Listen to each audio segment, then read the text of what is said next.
Hey everyone, welcome back to another quick and easy tutorial. Today, we're diving into how to send Solana from your Tangem wallet to Coinbase in 2025. If you're holding some Solana and want to move it over to Coinbase for trading or storage, you're in the right place. This process is straightforward, but always remember to double-check everything to keep your crypto safe. Let's get started. First things first, make sure you have your Tangem wallet set up and funded with Solana. You'll also need a Coinbase account with a Solana wallet address ready. If you don't have one, head over to Coinbase and create it quickly, it's free. Step 1. Open your Tangem wallet app on your device. Unlock it using your PIN or biometric authentication for security. Once inside, navigate to your Solana account. You should see your current balance right there. Next, in Step 2, go to the Send or Transfer option in the app.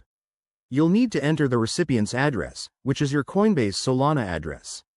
To get that, log into your Coinbase account, go to your wallet, select Solana, and copy the address.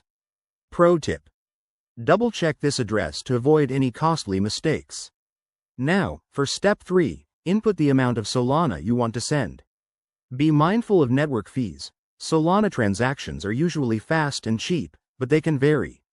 Review the details carefully, including the total cost, and hit Confirm.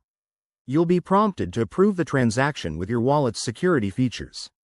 After that, sit tight.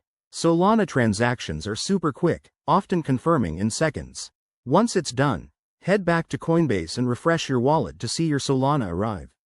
If it doesn't show up right away, give it a minute or two. The blockchain might need a bit to sync. And there you have it. You've successfully sent Solana from your Tangem wallet to Coinbase. Remember, crypto is all about security, so always use hardware wallets like Tangem for better protection. If you found this helpful, give it a thumbs up, subscribe for more crypto tips, and drop a comment if you have questions. Stay safe out there, and I'll see you in the next video.